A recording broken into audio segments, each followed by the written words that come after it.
to look at examples of music videos. This helped us research the conventions of our genre, which was indie rock and psychedelic rock, and it also let us research and learn more about just general conventions of music videos. We also used YouTube to find online documentaries, such as the Mirrorball documentary, which taught us about auteur theory and other music video theories, auteur theory and other music video theories.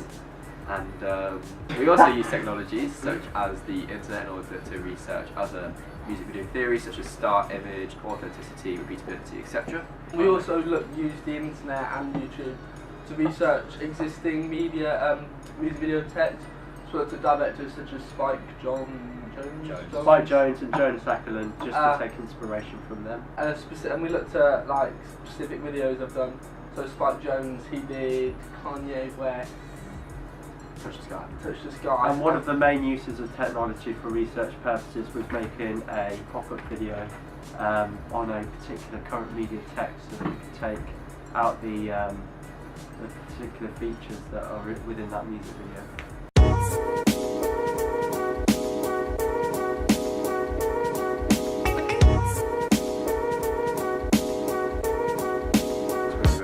Using YouTube to look at existing music videos in order to get inspiration.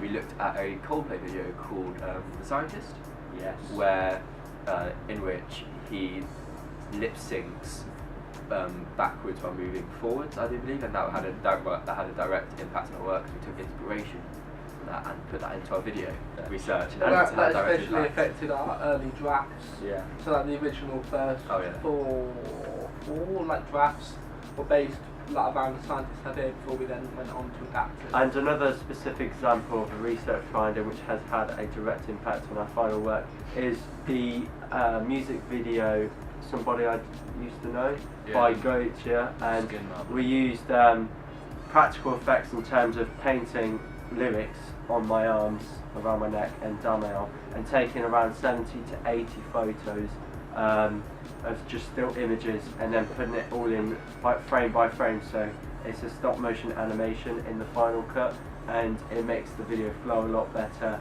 and amplifies those lyrics as well.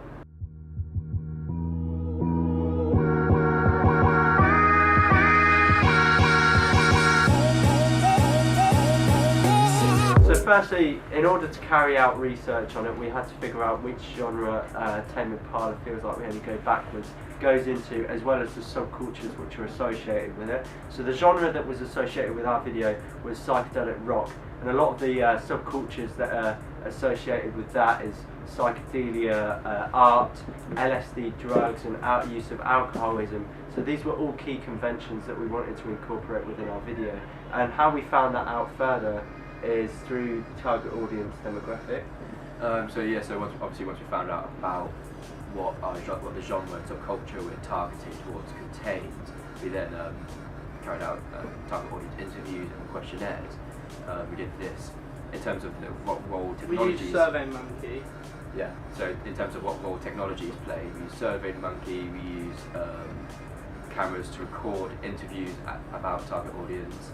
SurveyMonkeys were for questionnaires that were filled out, and then we used Google Forms on Excel to create pie charts, bar charts, in order to take the data from the questionnaires that we handed out and put it into quantitative results. The interview we did was with Dylan and a Tame Impala fan, which I actually am,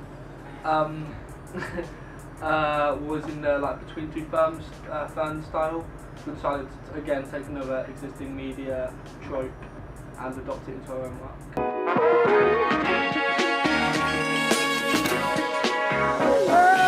In order to keep track of milestones, resources and time management, we created a shot list which outlined how much time a shot would take, a brief description of each shot, and what day and location it would be filmed at. And the lyric that would be sent to the film. We did this on Google Documents, so this meant that we could all edit it and all see it, all be in the same document at the same time. So this helped for communication and coordination when we were planning it, and efficiency and faster. And it's something that we could all refer to, especially when filming, as this document was quick to access and easy to access from any of our mobile converged devices. So it really helped us structure the way that we filmed on particular filming days. Instead of trying to guess our way through a filming day, we could actually structure what shots we were going to do and how many shots we had left, so that we could be as efficient as possible during the filming process because of the complexity of our music video.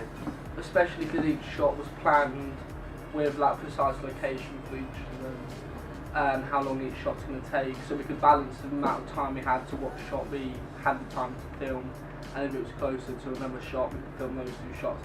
So even if we were filming a bit out of order, it worked smoothly and it's fine. So this shot list was also complemented by a plan of action which was used to fill in the description of each shot, so it gives us a general idea when filming what we're doing, whilst also having the ability of going back to our blogs and looking at the storyboard that we've created and all sorts like that.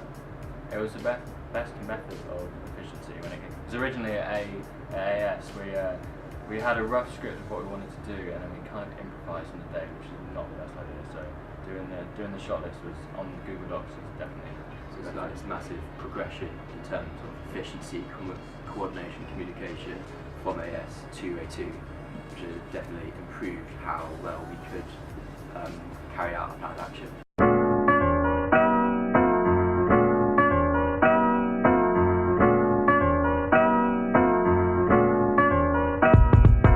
In terms of how we use technology in order to find suitable locations, one of the main things we used was Google Maps. This enabled us to look at different places from the comfort of our own home, so this kind of improved efficiency rather than having to Send the location scout out. Exactly. Yeah. We also, on top of that, actually scouted the location to make sure that there was perfect lighting conditions for the scenes that we wanted to create, taking images of each of the locations and identifying any dangers or risks that might be posed at us. And the availability of electricity is obviously all the technology that we're using on set all relies on electrical equipment, so we needed to get a gauge if any batteries were to run out, how far of a distance it would take to replenish that kind of energy. It was also important that we used weather apps and weather reports. That's a technology we use in order to it wasn't used to find locations, but to make sure that we could actually film in them. So once we found the locations and we planned when to film them, we used weather apps such as just the BBC Weather or the ones on the iPhone app in order to make sure the weather forecast was going to be suitable for filming, so it could be raining or anything. Yeah, because one of the shooting days it was in fact raining, and in order to keep continuity in the video you have to maintain the same weather conditions, because you can't have one shot where it's all sunny and bright and then the next shot is absolutely It's the chilling. lighting. You do the locations mostly for the lighting.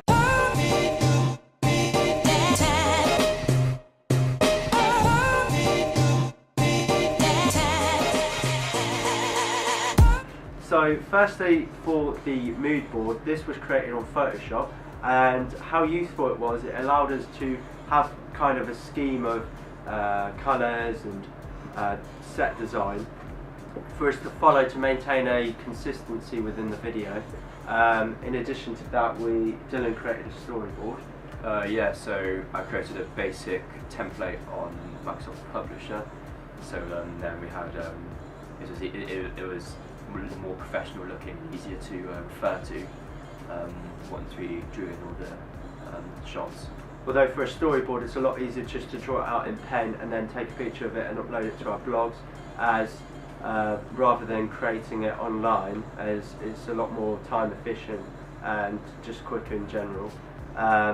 So it was useful in regards to a mood board, but technology wasn't so useful when it came to creating a storyboard. We were able to keep referring back to the storyboard, whereas the mood board kind of served its purpose once in letting us see the general kind of ideas that we could replicate, and then once we had that idea we didn't really refer back to it.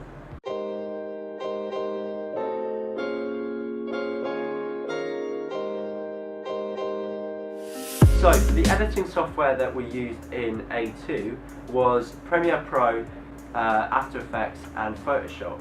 Photoshop being an image manipulation software, but it can complement both After Effects and Premiere Pro. The reason being that we use these three software packages is they all converge with each other. So in Premiere Pro, if you put footage into Premiere Pro, you can replace the footage with an After Effects composition. So you can go back onto After Effects and actually edit that footage on After Effects without having to go through render times, and it makes it all a lot more efficient, and it updates any edits that you make and revisions to Premiere Pro automatically. In comparison to AS, we mainly use just After Effects and Sony Vegas Pro 12. The problem with Sony Vegas Pro 12 is that it's quite limited, and any time that we made an edit on After Effects, we'd have to go through a rendering process in order to get the edited footage onto Sony Vegas. So it made a lot more sense in using the more converged process of the Adobe apps that all complement each other within A2. The settings which were exploited for After Effects mainly were a lot of the effects and preset settings, such as colorama, turbulent displace, and all sorts of blurs, which helped us enhance our scenes and really go into the sophistication of the software. One of the main abilities that After Effects allows you to do is keyframing and masking of shots, which lets it be a lot more realistic. Say if with the door shot we had two different masks on there, so a layer mask of the actual door frame itself, but also you've got to mask over the original shot, so you don't have, say, the door frame over the main actor, and it all looks a lot more realistic.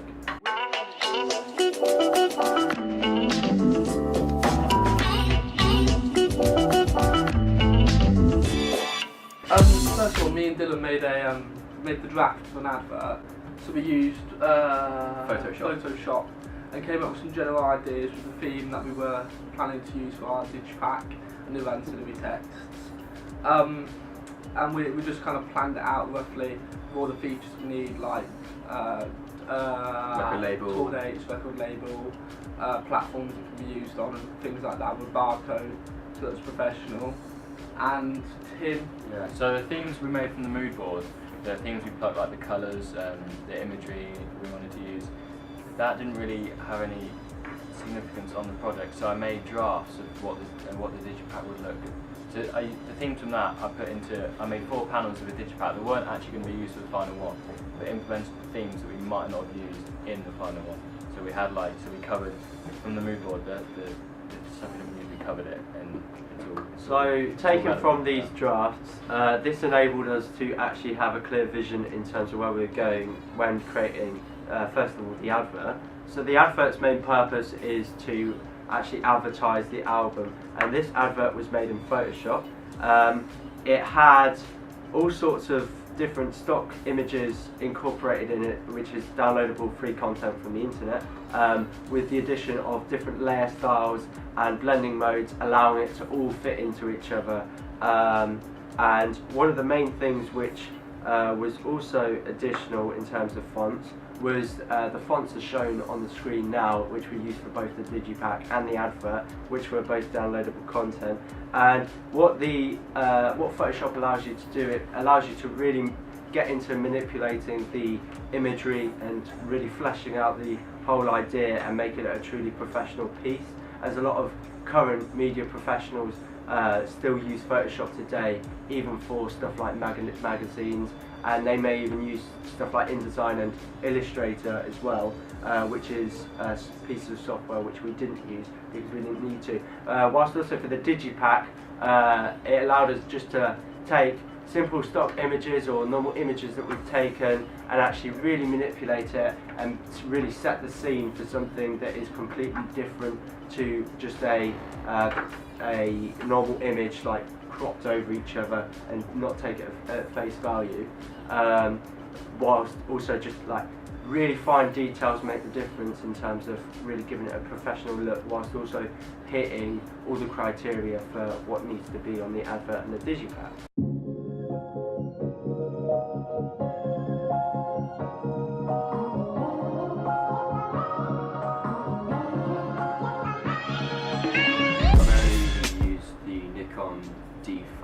A100 camera, which is one of the main standard school ones, and it wasn't fantastic, but it did the job.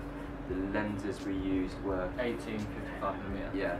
And this DSLR is it's a prosumer camera, so it allows us to obviously have semi-professional looking shots within the video, although it does have its own limitations with low light situations, such as when we were filming in the media room, we'd have a lot of noisy footage because obviously it can't compensate with a lot of low light things. But what we did to exploit a lot of the settings on the camera was sometimes we'd change the aperture, which changes the amount of light that actually comes into the camera to maintain consistency within the video. And in terms of making our work more sophisticated for mise en scène, there was one shot in this media black room where you see the character in the lower third, so we tried to isolate the character and show how much anxiety and stuff like that, and then we place significance on alcoholism with him drinking the wine bottle, and then B, you see a shadow of the Polaroid, and that signifies to the audience that the Polaroid has a kind of significant impact on the narrative as a whole, and that also helped us develop narrative as well with the camera, because we held so much significance on the Polaroid, which obviously at the end shot is a close-up of the Polaroid, and spoilers, it allows you to know that the character's girlfriend or whoever it was, significant other, died in the end. Going back to aperture, because what Liam was saying about the noisy shots, a technique we used is we turn the aperture up a lot so it lets more light in, and then when we're editing it we can dim the lights down, because it's easier to, if you've got a shot with not much light in it, in editing you can't exactly lift it because it doesn't look right, so it's better to have more light on the shot, and then in post-production you can dim down the shadows. Right, so another thing I did was the field of view. So we said from the start of the project that we want to emphasise and capture the emotion on the actor's face, because it's quite an emotional song in a way. So, and we also wanted to include all the colours that we use for costume and design and the sets and whatever. So the only way to kind of get, so we wanted to use close-ups to show the emotion, but we wanted to get the background in as well. And the only way to do that was to change the field of view to a high field of view. So I changed it to 250mm to 300. So the lens is narrow on the actor's face, but what that does is makes the background warped in behind it. So we get that background as well as the actor, so we can see the emotion and we can see the colours of the set. With depth, we use camera and lens work in order to manipulate depth of field. So in some shots, such as under the tunnel in Nine Bridges, we use focus pulls, where the camera goes from unfocused to focus. This is used specifically to really draw the audience's attention on things such as star image. So when the focus pulls in under the tunnel, Liam's mouthing the word "Oh no, not again," and again it's about drawing attention to these words, and his face is really kind of like emotionally suiting for the scene, so it's drawing the audience's attention in on this like emotional scene. Another place we used a focus pull was earlier in the video, in the Monopoly scene, where we have a piece moving along on a Monopoly board, and then we move the camera and do a focus pull onto a custom card we actually made that says "Go ahead." This again draws the audience's attention onto it, and it serves to help us amplify the lyrics of the video. The camera was also used to develop ambience within scenes, such as in the scene with the door, you see in the background the river, and it really creates a kind of immersive point of view for the audience when they're really watching the scene, and really brings it in. So ambience was further captured by any sort of foliage in the background. For example, when the actor is walking through the forest, it really creates this kind of transition and gives this feel of location to the audience and demonstrates to the viewer what kind of scene they're in.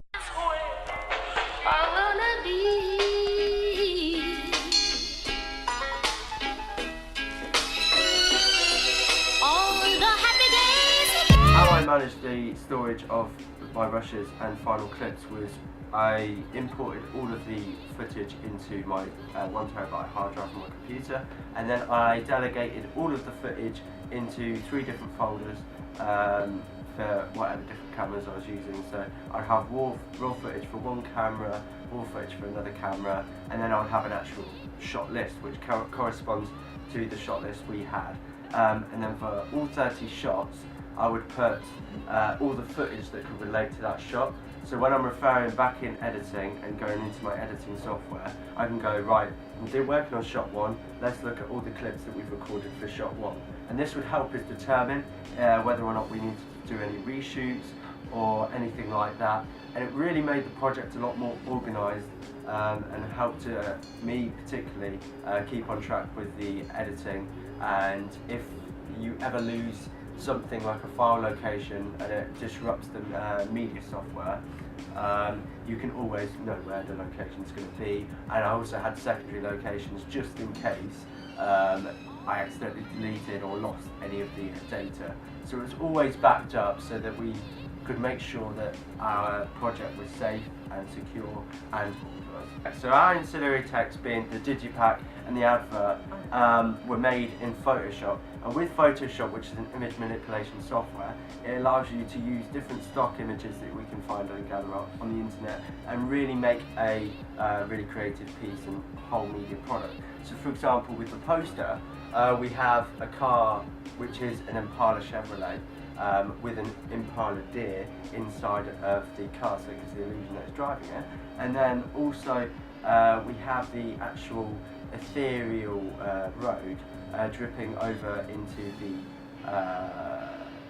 over the edge to give that kind of 3D look to the image. And how I gathered these images was from Google. So for example, that drip is actually blood dripping multiplied over and over again with some compositions over the top, with some clipping masks over the top to make it appear like that's actually space dripping instead of the blood dripping. So I didn't have to actually draw that, that's just a stock image overlaid with all that stuff.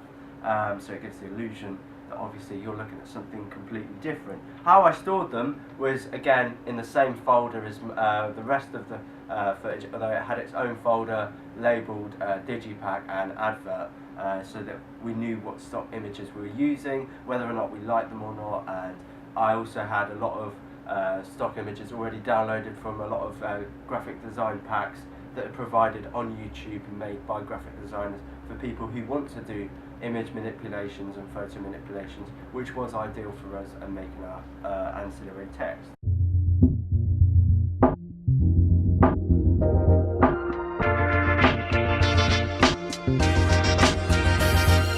So, one of the main plugins that we used for After Effects was called Sabre, and what Sabre allows you to do is it allows you to do these kind of light rays. So this was imperative when really getting our door into the scene, because obviously you see this door and it doesn't look very good, just a nice wooden frame and someone there behind it, holding it. It just looked so out of place. So we got to figure out as a collective group how are we going to actually immerse the viewer and make it more believable and think, there's a portal there, it's like a Monsters Inc. door kind of thing, or like something from Doctor Strange or something like that. So what Sabre allows you to do is, it's very easy, you just literally draw a shape and around the outline you have this light ray effect. And all I had to do is put an add overlay on it, so it removes the black and then goes around the frame, and then obviously keyframe it to any camera movement or movement of the person holding the door.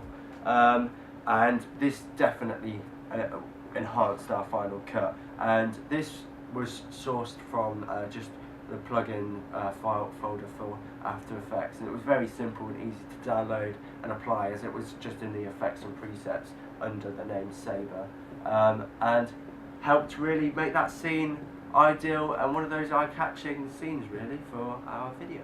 Right, so we also use something called LUT packs, which stands for lookup tables, I think. Is that right? I can't tell you. Okay, it stands for lookup table. Works And as it's, well. yeah, and it's basically everything to do with colour.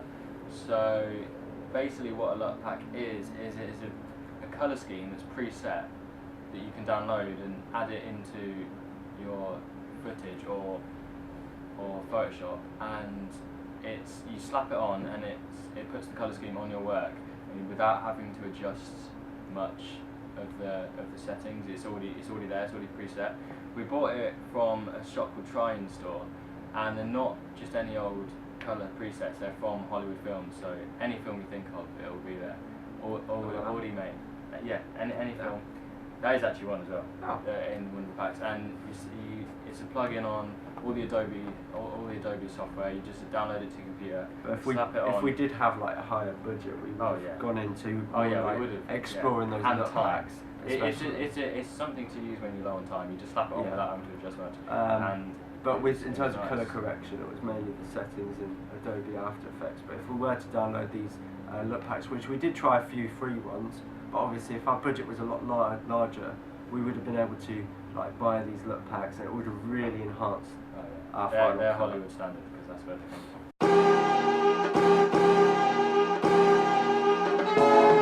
from. So we applied a Gaussian overlay into one of our scenes, which is the picnic scene between Liam and Belle, and at around intensity 17. Yeah, about 70. Yeah, and basically this helped contribute towards like a more dreamy kind of like flashback effect, which is fit the narrative of the video, because obviously the song being called feels like we're going to go backwards. It's kind of looking back at some of the memories they had, and it is kind of like a glimpse through time. So this really helps go towards the quality of our final edit. That effect kind of creates nostalgia, basically. That's what I wanted. It really like proper sense of nostalgia. Another feature of editing that we used was colour grading, and with this on Adobe After Effects, and this just basically evened out the entire video. It helped set up and maintain just like colour palette that we ran through. This kind of helps towards this really contributes towards quality, because it like establishes a theme, a colour theme all throughout. As well. It's consistent. It establishes the mood of the video, which are quite dark places. And a lot of the shots, when you really record them, they can come out as washed out, and it can really bring in that colour. Yeah. And obviously, whilst we wanted to have some parts of the video quite gritty and cold and dark, other parts you want that kind of splash of colour and colour to be vibrant. There were some outside shots where obviously we're surrounded by trees and grass, and it really brings out the green in that. It's really rich colours. And on your face, you're like, just looks rich. Yeah. Just all over. And then in terms of another feature that we use with the editing suites that we have is animation. So within psychedelic texts, a lot of videos are now featuring something called grime art, which is basically, it's like a piece of art, and it's, for example, my face was dripping in this kind of cartoony effect. And how this was done is 40 different shots were rendered into PNG images of the shot that I wanted to do for the sequence. So when the character is actually like holding their head, get it inside my head, okay, that's the amplification of them kind of losing their mind a little bit. So in Photoshop, I had to draw an outline, fill it in with blue, do all the facial features and stuff, and draw out my face to actually let this animation. And then once I'd done all the 40 frames, they were resaved into PNG format and dropped back into Premiere Pro, and this gave the illusion of stop motion, which allowed the animation to flow and match up the lip sync as well, so it didn't look out of place, because it's easy to transition when my head came into shot and when I actually wipe it off in the shot. And then finally, another editing thing that we did was transitions. So one of the main transitions that we used was this kind of warpy transition, which you can see when the intonation of "it feels" rises, and as that intonation of the voice rises, you see the hand, and it actually heightens the exposure and transitions into the bubble shot, and we thought that was a really effective transition, and one of which also features in the picnic scene as well. But another one we used is a tree swipe, and it basically we had to be careful with transitions because it's a narrative as well. We want it to flow. So that, like he was saying with the warp one, sucks you in, and the one with the tree, left to right just it just makes it flow Yeah. because you're just moving along. And that was done through keyframing just into another shot that we had, and it just allows you to show that changing of locations before obviously the punchline of the narrative for the the audience. big one. Yeah, and allows continuity as well of showing the passing of time. As long as you be my, as long as you, as long as you be my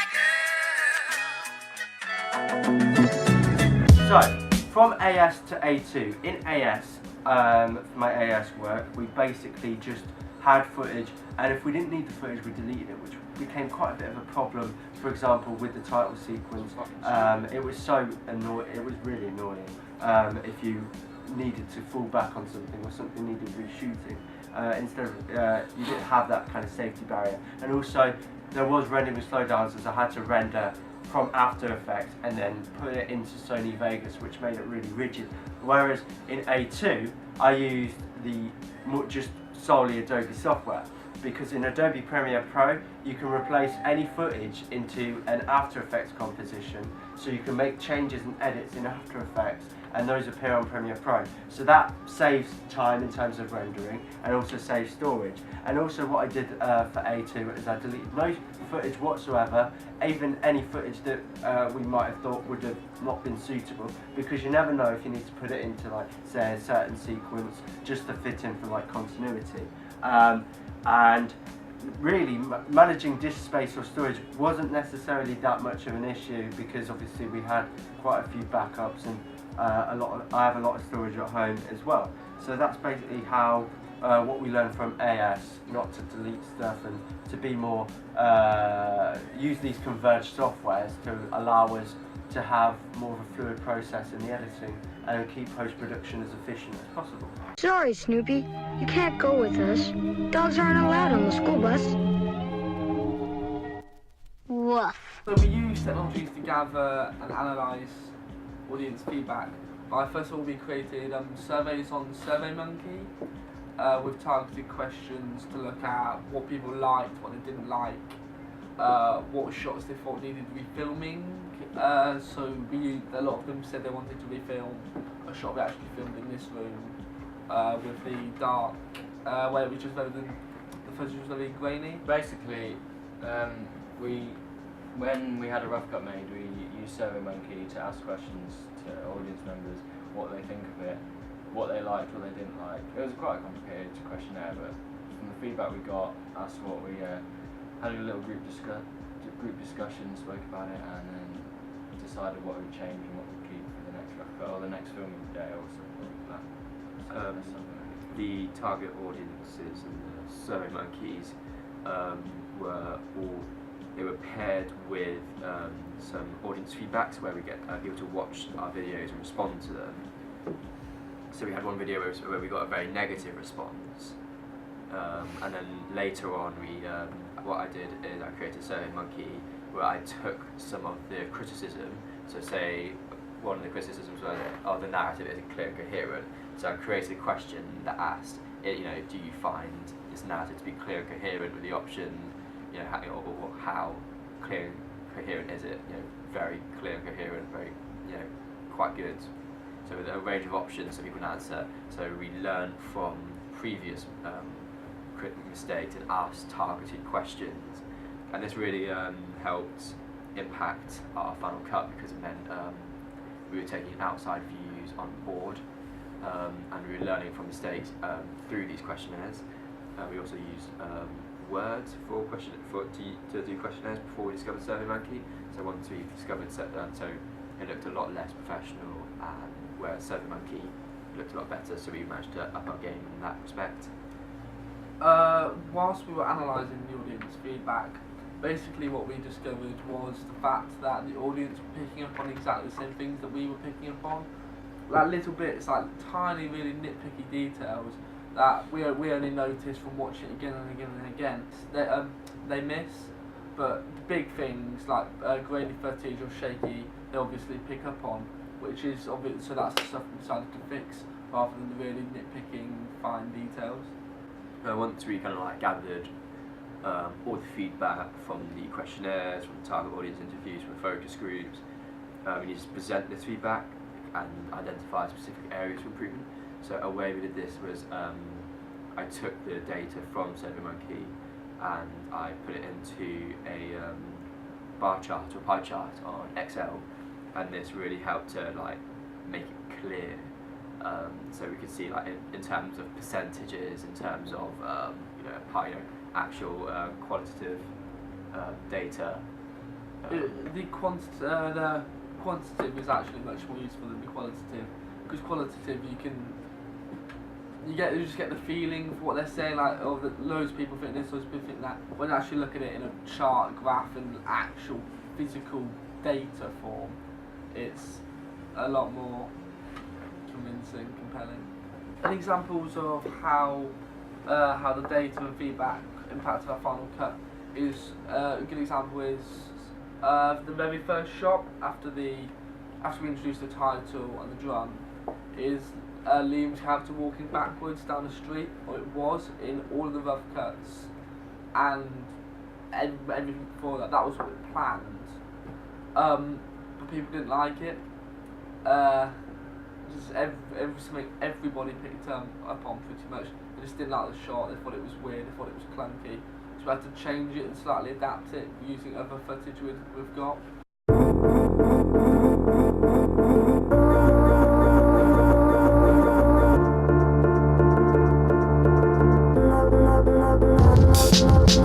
There is some equipment and technology we wish we could have had.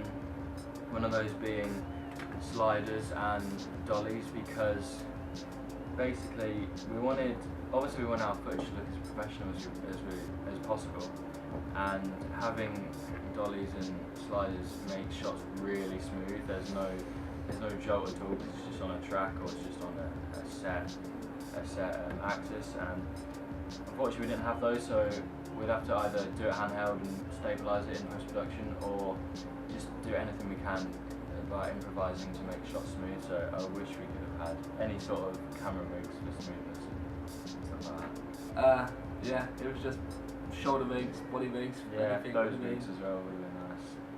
And another thing is better lighting.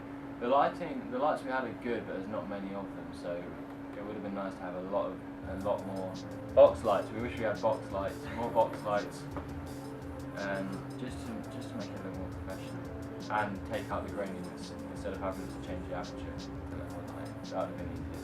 Other technologies I kind of wish we had were better cameras. Ideally you want a more professional, more expensive, high quality camera in order to really get high quality shots as opposed to the ones that school have.